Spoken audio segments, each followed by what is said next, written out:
On Sunday, we had the Tuscan Grand Prix in Mugello.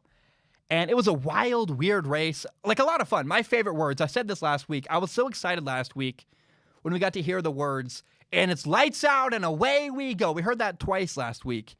In Mugello, on Sunday, we heard it 3 times because there were 3 standing starts where oh my gosh, standing stop starts.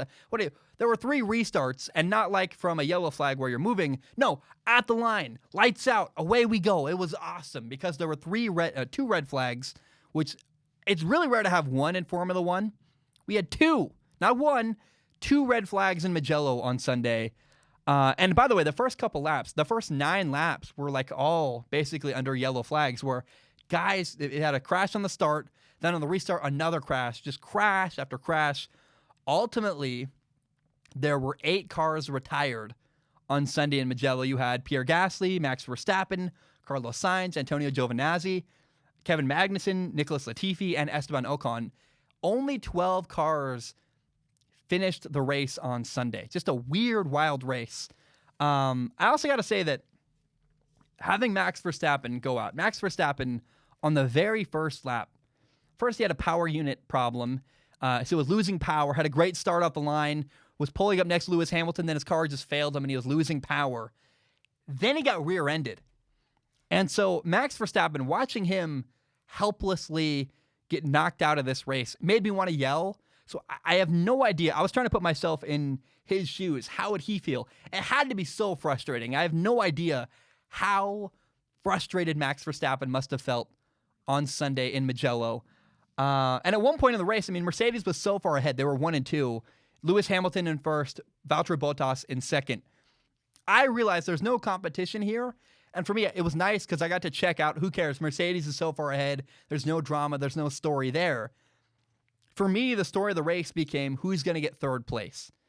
And it was actually Alex Albon, from Red Bull, who got P3. It was his first podium in F1. And I got to say, first of all, I'm very, very happy for Alex Albon. Awesome for him. Great finish. So cool. But it is a bit disappointing, though, because the one day that Alex Albon finally shows up for Red Bull is also the one day that Max Verstappen is out of the race. Like, oh, come on, Red Bull. I wonder when or if at all, can Red Bull ever put it all together where they have both of their drivers up at the front challenging Mercedes? Because it's so disappointing. Max Verstappen had that power failure on the first lap because he had this great start where he was pushing Lewis Hamilton. He's coming around the corner. He was just pulling up next to Lewis Hamilton. Then he loses power, gets pushed way back, gets knocked out of the race. And it's kind of wild because the starting grid for the race was 1 and 2, Mercedes with Hamilton and Bottas, and then 3 and 4, Red Bull with Max Verstappen and Red Bull with Alex Albon.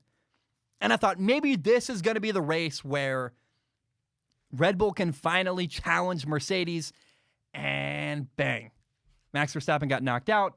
I will say the battle for third was fun. In fact, Alex Albon found himself at 7th place at one point in the race, and he worked all the way back from 7th all the way up to 3rd place, got P3, got a podium. Pretty cool for him, but I just was so disappointed we didn't get to see Red Bull push Mercedes. Now, there's not a lot else that stands out to me from the Tuscan Grand Prix. It was Ferrari's 1,000th race. Ferrari, they were really bad. I mean, at one point, it was very weirdly competitive where Williams was catching up to Sebastian Vettel's Ferrari, and I went, ooh, Ferrari and Williams are on the same level right now. That's not good. I also really got to say, no hate against Ferrari. They had the special edition, like dark red livery to celebrate their 1,000th race. I didn't like it. I just thought it didn't look very good. I also felt bad for Kimi Räikkönen.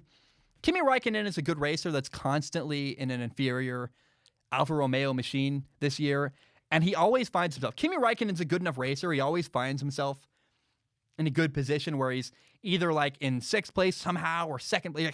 How does Kimi Räikkönen get into these positions and then helplessly you watch him just get past pass after pass after pass? I just feel bad for Kimi Räikkönen every single time I watch him. And then because Max did not finish, The F1 driver standings are just kind of not very competitive anymore. Lewis Hamilton has a massive lead. Like, the only three racers in the 100s are Max Verstappen, Valtteri Bottas, and Lewis Hamilton. Hamilton is way ahead of both Verstappen and Bottas.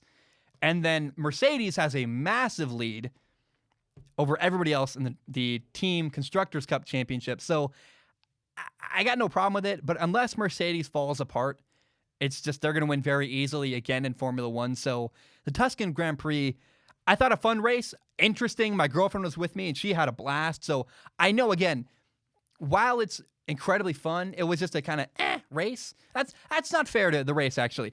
I got to say, as I reflect on it, I felt like the results were disappointing, but the race itself, like the hour and a half of watching F1, wild, fun, crazy. It was kind of like watching a demolition derby where crash after crash after crash and nightmare and red flag and you're cleaning up the track. It was fun. Like, it was a blast, but the results were kind of nah. But that's okay. I mean, I don't watch Formula One for the results.